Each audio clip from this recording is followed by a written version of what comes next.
Hello everyone and welcome back to my channel. Today we are doing GCSE physics and we are focusing on one of the most important topic in the force unit, that is the type of forces and the free body diagram. Well, understanding there is a foundation for solving exams on motion, equilibrium and resultant force. So by the end of this lesson, you will know how to identify contact non-contact forces and represent them clearly on a free body diagram. So I'm starting with the type of forces. Mainly, they are categorized as contact forces and non-contact forces that you can see here. And as the name suggests, it's very easy to understand the definition of contact forces. Contact forces are those that are exerted by the contact of something. You just have to touch in order to exert that force. Some of the examples, the first one is friction. Friction is the force that resists your motion. Suppose you are running and definitely you will feel that something is actually holding you back. It's actually when you slide or when there's a contact of two different solid surfaces, it actually creates a negative or opposite force in the direction of the motion. If you are moving in forward direction, then the motion will be, or this force will be in opposite direction, and that's called your friction. Its friction force is basically because of the microscopic ridges of the surface. What happens, or you can say the microscopic interlocking. Suppose this is your shoe and this is the floor. Obviously on macroscopic level they look like very smooth. You don't think that there can be any sort of interlocking, but on a microscopic levels there are small ridges, peaks and troughs like this. This is actual surface of any solid. Then it's your shoe, and sometimes interlocking can occur like this.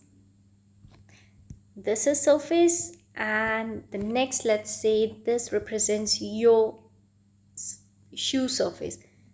It can be like this. So you can clearly see at this part interlocking is happening. So those small interlocking actually causes an opposite force, that's called friction. Now the next contact force is normal force, which is also called normal reaction force. So what happens is it actually supports the force exerted by the surface. That means suppose you have placed any object on the table. So whatever be the weight, if there will be no reaction force given by the table, your object, suppose you have placed a mobile phone on the table here, this one. Say for example, this is your mobile phone and this one is the surface of your table. Obviously the mobile phone will exert a downward force, which is its weight. If this table will not act or give any force, then ultimately it will fall under it, right? So to maintain that, the table actually exerts the same amount of force in upward direction in order to compensate it. So that's why we can say the normal force, the definition would be the support force exerted by the surface. Next is tension force. This force actually transmitted through rope, strings, cables and so on. What happens is, suppose there is something hanging through this rope. Say for example, this be a rope and something is hanging. So obviously whatever is hanging has its own weight. And what will happen if you will place it and it will move downwards, within a few seconds it will snap. If it will not apply any force in upward direction, if you are tying something at the end of a string or rope, you want it to be there. You don't want that rope to break ultimately. And for that, this rope, the string actually exerts a force in upward direction to equalizes the force and to sustain it. That kind of force is called tension force. Tension means stretching. Tensile force, tension is basically stretching something. So when you are hanging anything at the end of the rope, it stretches the rope. and there are high chances it will break. So for that, the molecules of the rope will try to resist that force to sustain it, and in order to prevent itself from breaking, and that kind of force is called tension force, which is always in the opposite direction of the weight. Next is air resistance or drag. So it actually opposes motions of the object that are moving through air. Suppose there is an aeroplane flying in the air. So it has a driving force in forward direction, obviously, like this. And there has to be something, because it's flowing through air, right? So the molecules of air actually exerts a pressure or exerts a force in opposite direction to the motion of the aeroplane, and that's your drag force or air resistance. Next is lift force. Similarly, like air resistance, we have the water resistance as well. That's also called drag. It's the resistance exerted by the water molecules opposite to the motion of the object or anything that is swimming or that is moving inside the water. Next is lift force. Lift force is upward force that acts on an object moving through the fluid. Here, this one you can see, this is an aeroplane. It's moving in forward direction. There is a drag in opposite direction. Obviously, there is a weight of this aeroplane, and if there will be nothing to equalizes it, it will ultimately fall down.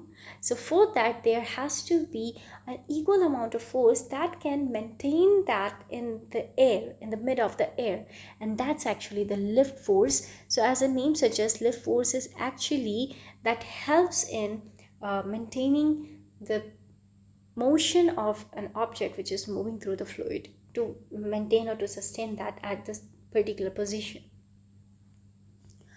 Spring force. A spring force is the restoring force exerted by the compressed or the stretched spring. So when you compress or stretch spring, in order to maintain that form, there is a restoring force, and that's called spring force. So these are some of the examples of the contact forces. The next is the non-contact force. A non-contact force acts on an object without any physical contact. So you don't need any sort of physical contact in order to exert the force. Some examples are here. The gravitational force. Obviously, you can feel the gravity, but you know there's nothing like in contact that Earth has to do, or that force needs something to be touched. The physical touch or the physical contact is not required in this case at all. So traction between two masses, like the earth is pulling us, so we too have the masses, or the earth is pulling moon, they both have the masses. So I can say the traction between two masses is gravitational force. Magnetic force. Obviously, magnet can attract magnetic objects from a distance. The physical contact is not required in this case. So attraction or the repulsion between magnets, or attraction between the magnets and the magnetic objects, is basically your magnetic force. Third is electrostatic force. So electrostatic force is basically the attraction or the repulsion between the charges. So when you bring the positive and the negative charge, a proton and an electron, they will get attracted towards each other, whereas if you place electron and electron, they will repel because they have the same force, like the same charge. Then it's nuclear force, very strong attractive force between the protons and the neutrons in the nucleus. See, you know, because neutrons have no charge on them, protons have positive charge. So if in the center of the, or you can say in the nucleus, if only protons are there and neutrons are there, so neutrons have no charge, so no repulsion, no attraction, but protons have all positive charge. That means according to the electrostatic force, there has to be a repulsion, but still they are at the center, like very intact. And that's so because of the strong nuclear force which is between the protons and neutrons that glued them all together. So these were some examples of the non-contact forces. Now let me understand the free body diagram. So let me understand the definition. So it says a free body diagram is a simple sketch of an object that shows all the external forces acting on it.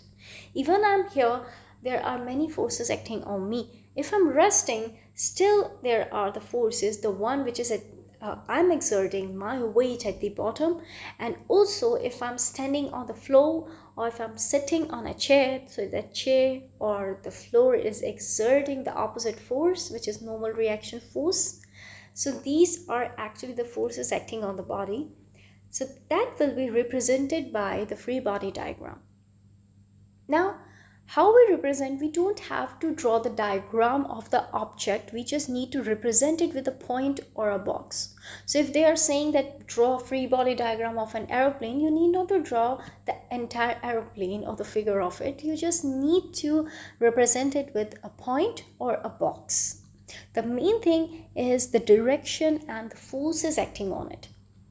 Then the next, because we know the forces are a vector quantity, we have already done the vectors and the scalars in this topic.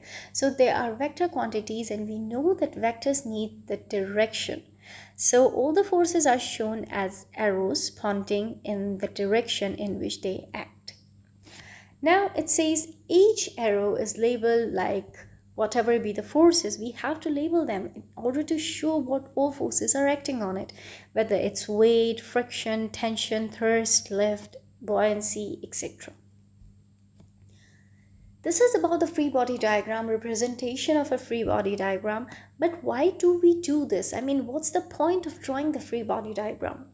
So the first thing is we have to visualize all the forces very clearly, because in calculations and in different experiments, these are very important.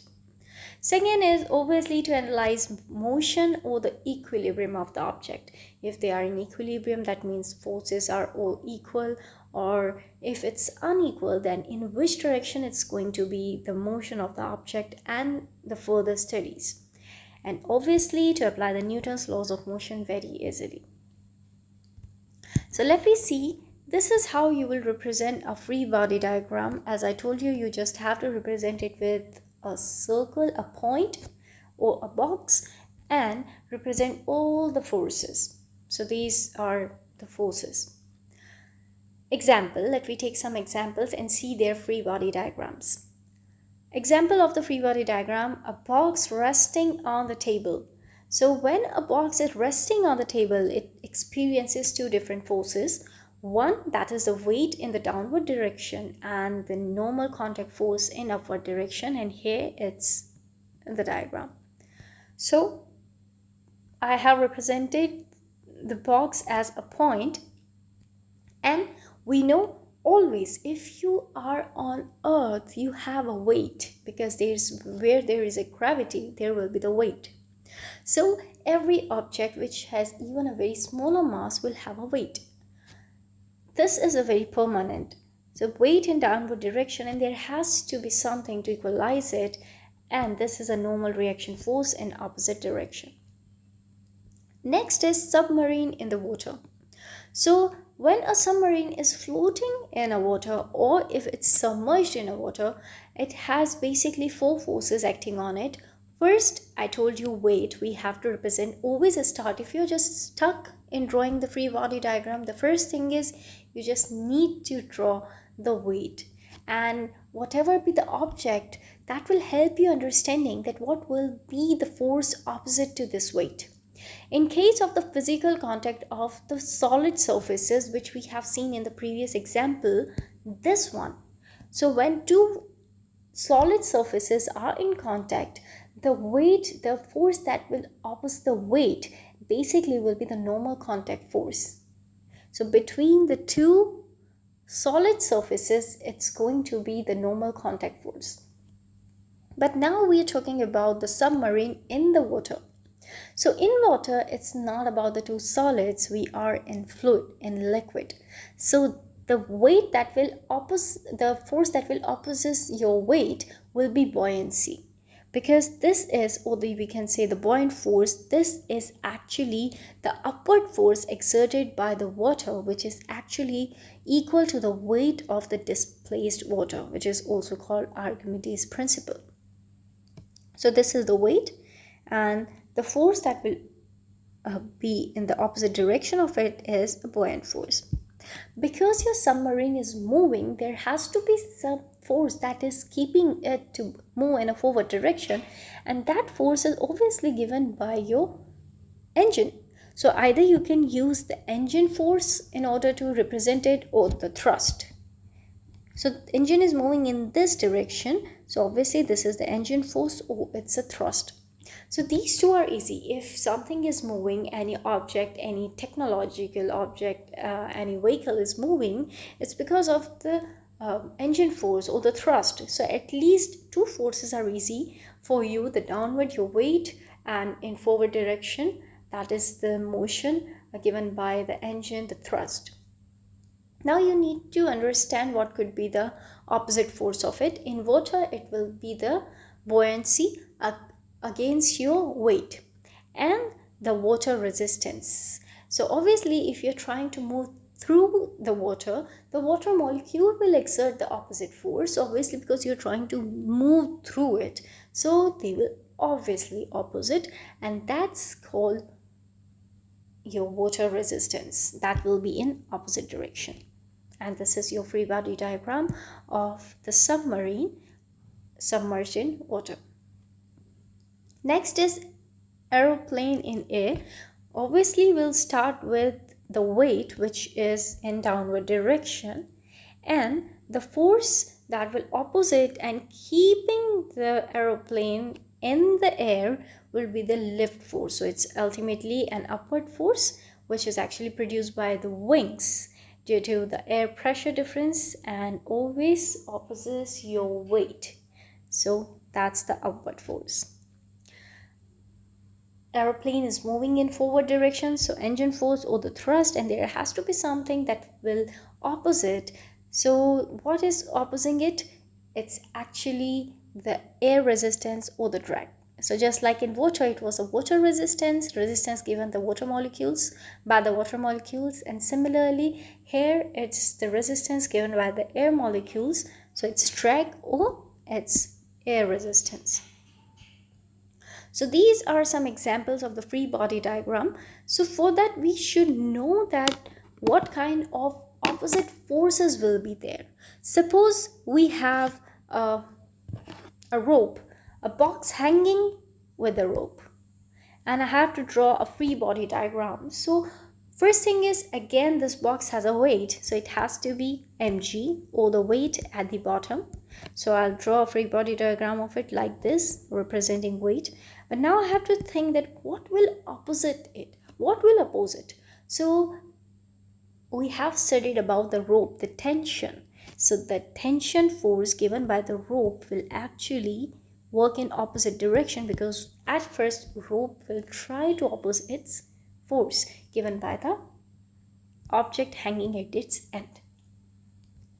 So these were examples of the free body diagram, and this was it in this class. In the next class, we will be studying about the terminal velocity and the distances, the types of distances, and also we will be doing questions on whatever we have. Also, if you are looking for these free worksheets, they are available on our website, which is exaacademy.com. And if you are looking for one-on-one live online classes, they are starting at just £6 per hour. They are very, very affordable. All you need to do is just book your free trial and email us at exaacademy@gmail.com. We provide classes for all subjects. So I teach maths and physics and further maths to GCSE and A-level students. And my teacher, they handle the younger kids and also the other topics, other subjects of GCSE and A-levels. So in short, you can get all the types of online tutoring till A-levels here. So same, if you want to book a free trial, all you need to do is just email us at exaacademy@gmail.com. So that's it for today. Bye everyone. Take care.